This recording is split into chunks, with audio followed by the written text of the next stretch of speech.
You're listening to For the Record with Tess Hurd. I'm Tess Hurd, and this is For the Record.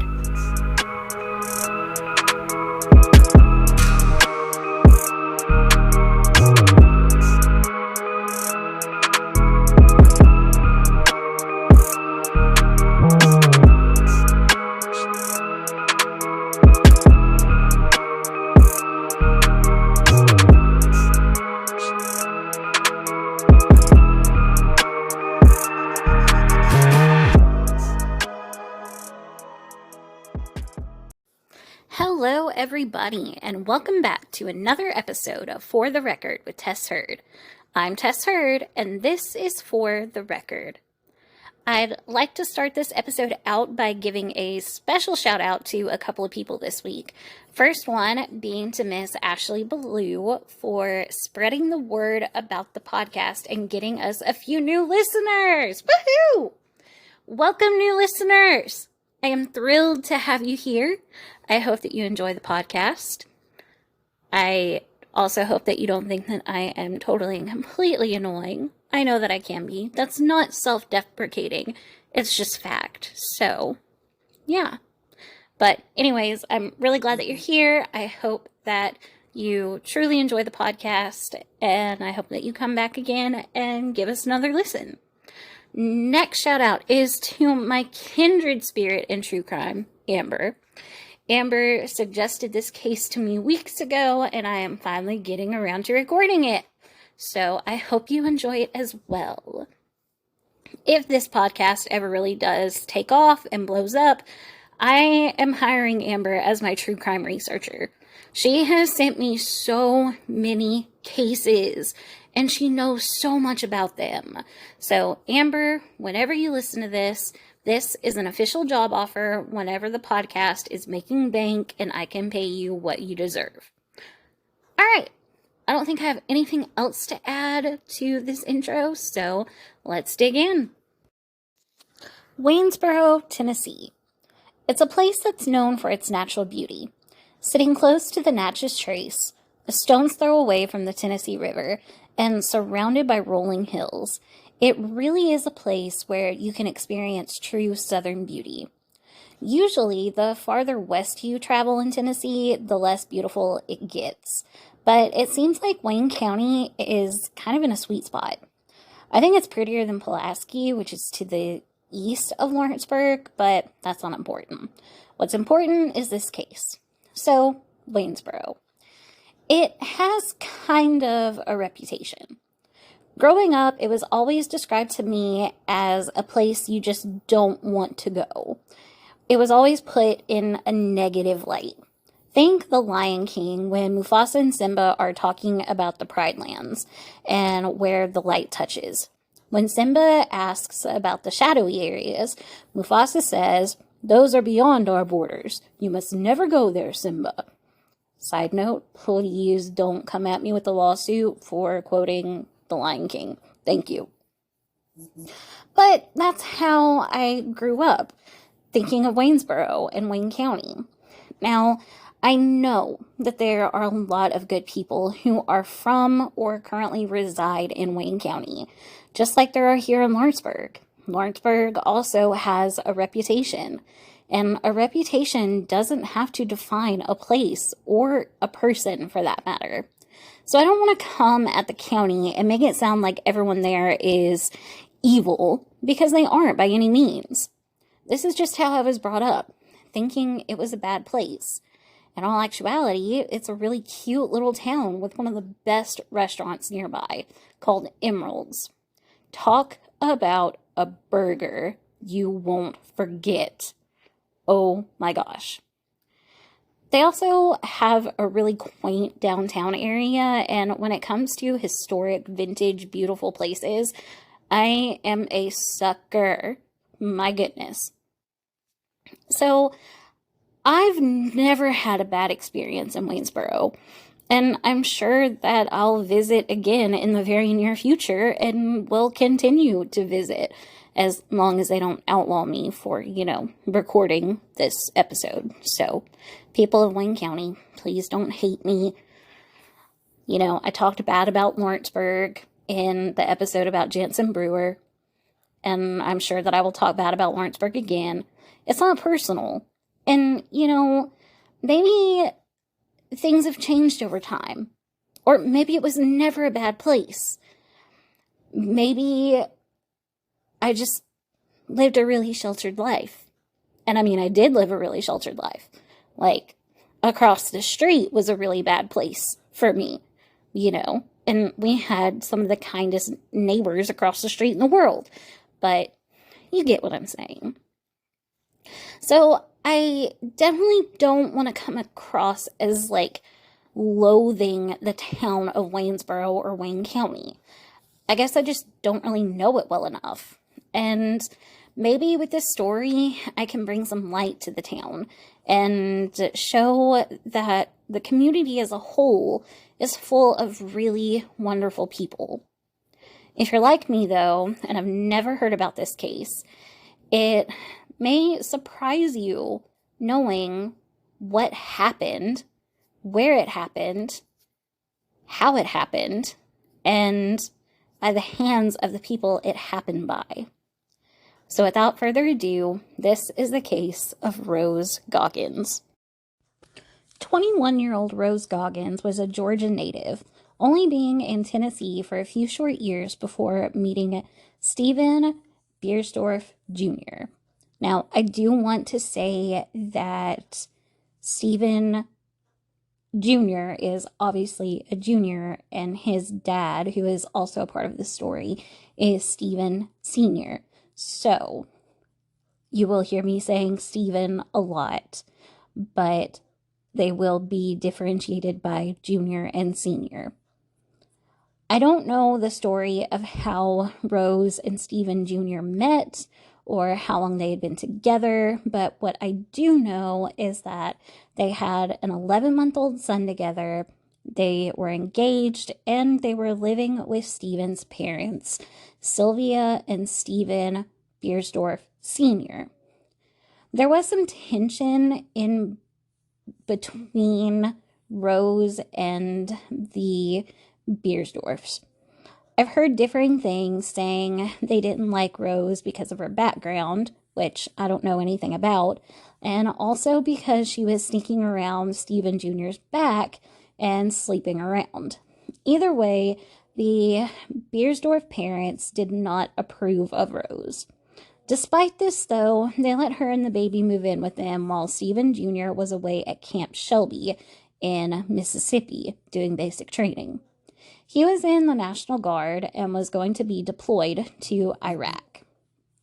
While he was doing this, Rose was about to start taking classes at Columbia State Community College in Lawrenceburg for EMT training, which is something that I almost did around the same time as this, which is really crazy. Rose hadn't started her classes yet, but she really was looking forward to them and being able to better herself and do something for her and her family. She was ready to embark on a new journey and really start to everything that she needed to do to be a good wife and mother and eventually an EMT. Rose's first day of class started on January 14th, 2010. Side note, that's the day before my birthday. She would leave for her class, but Rose would never show. Instead of starting a new journey, Rose's life would take an unexpected turn and tragically be taken from her at just 21 years old. Although Rose technically went missing on January 14th of 2010, a missing persons report wouldn't be filed until January 16th of 2010, and only at the urging of her fiancé, Stephen Jr. Since he was in Mississippi at the time, he didn't know that she had gone missing. But when his parents finally did tell him over the phone that she'd gone to class on the 14th and hadn't come back since, Stephen Jr. told them to call the police and report her missing.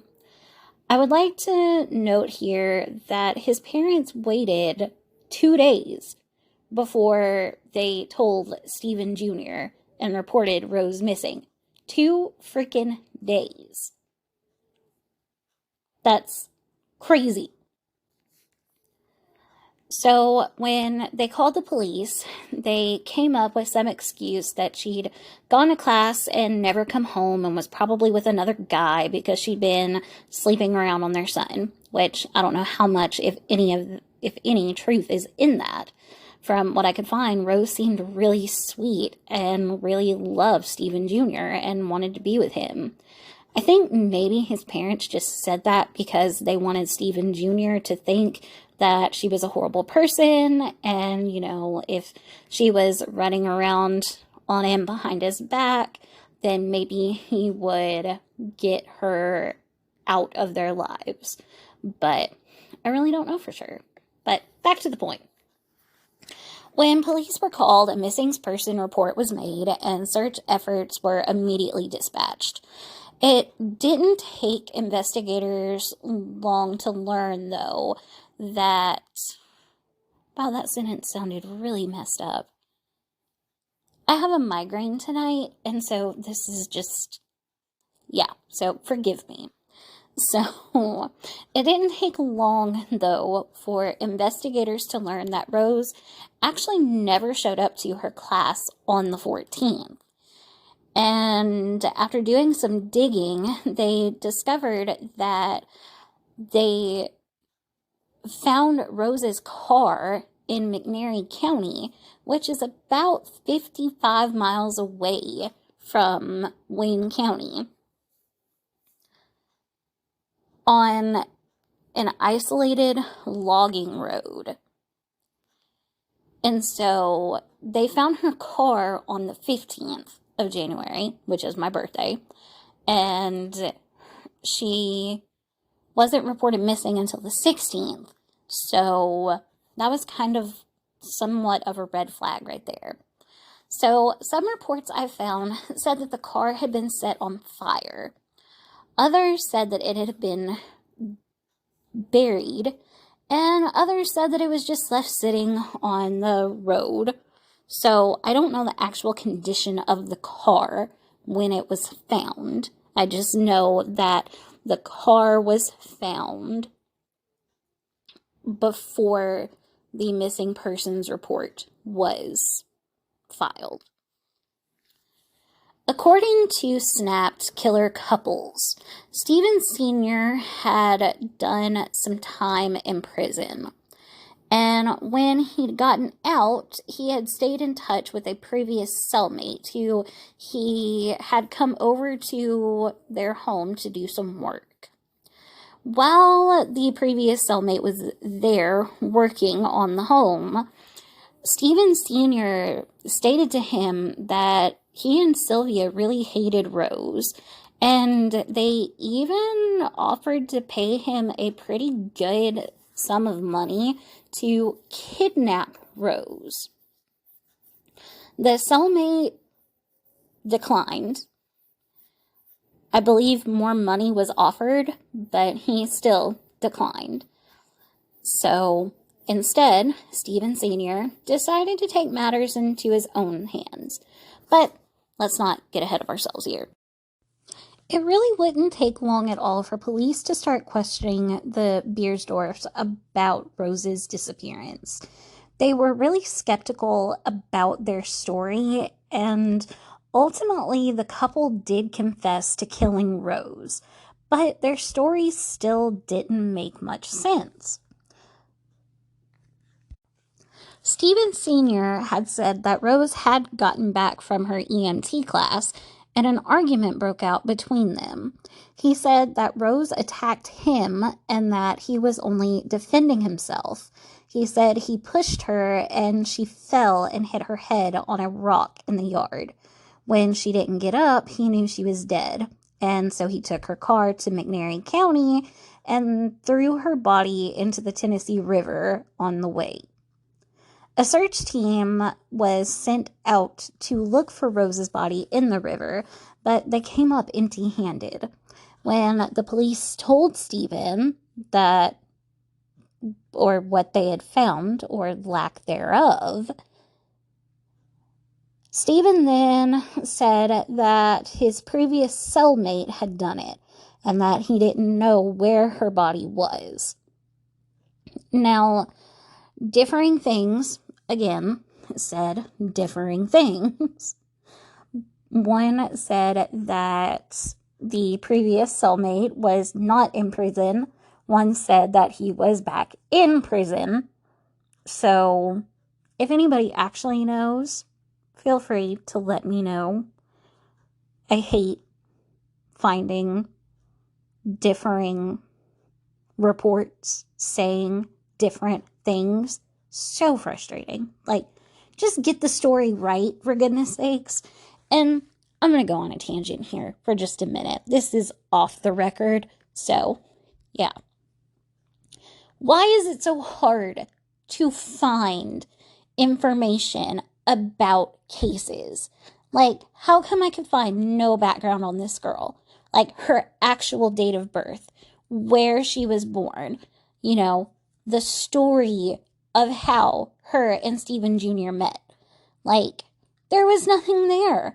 There have been several cases that I've wanted to cover, but there's not enough information to cover it. Like, how do people find information? It makes me so mad. And like, I hate having to listen to other people cover the case that I'm wanting to do, because then it's like I'm ripping them off, and that's not what I want to do. That's not the podcaster that I want to be. If I'm going to bring you a true crime case, I want to be able to bring you the accurate information. I want to bring you the facts. And if I can't get the facts, how can I tell them to you? But, okay. I'm sorry.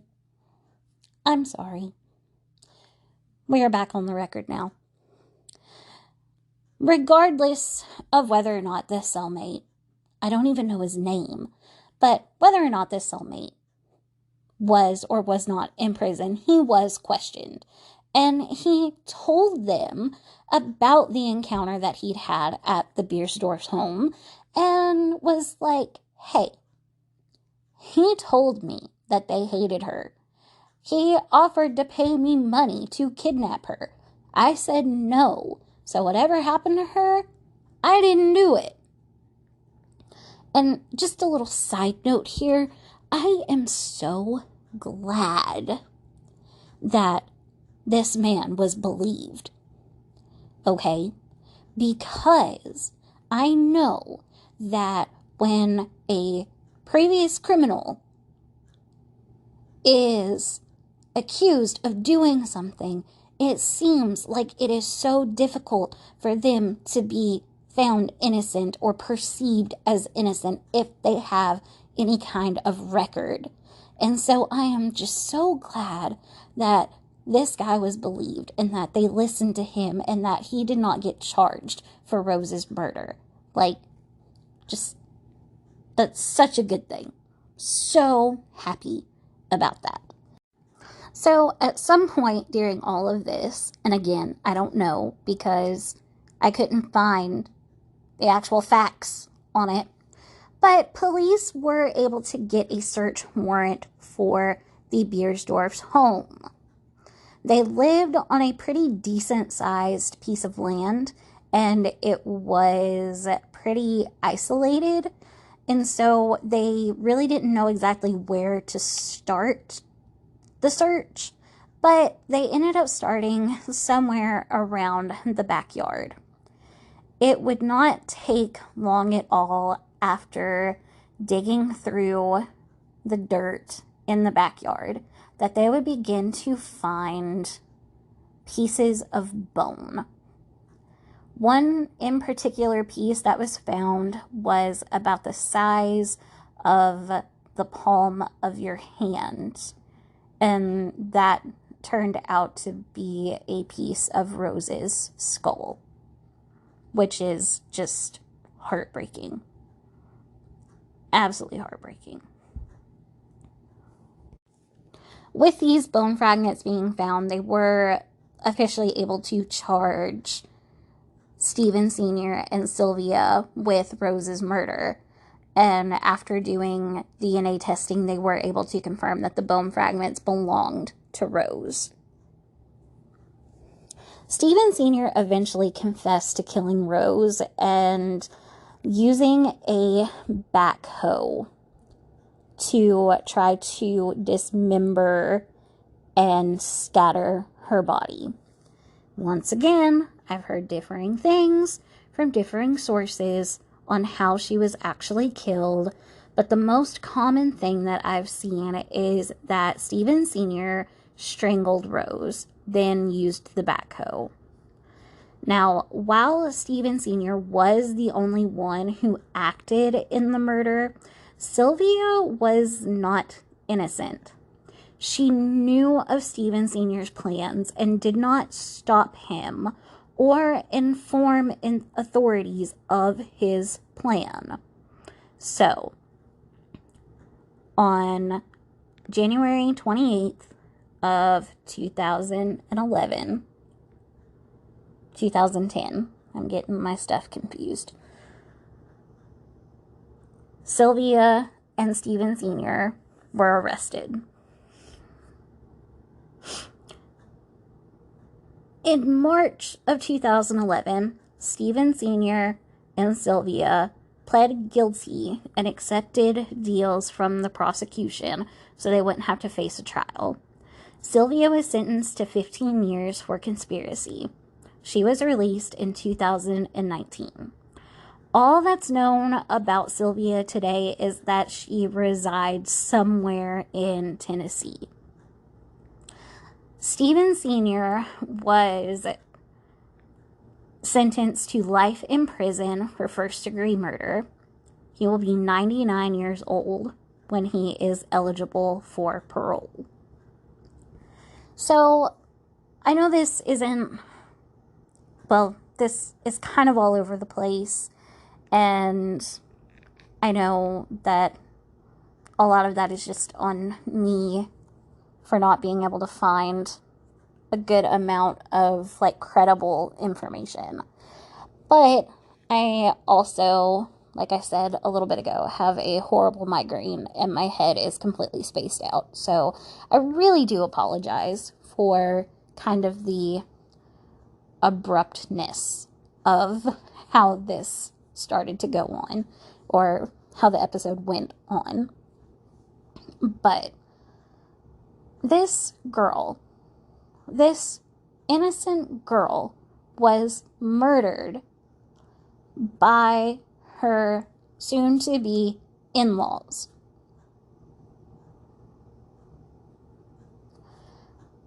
Something that I read said that they decided to kill her because she wanted to move out of the house and take the baby with her. But then that kind of contradicts what other sources have said about wanting her gone and out of their house. So I really don't know how much truth is in that in itself.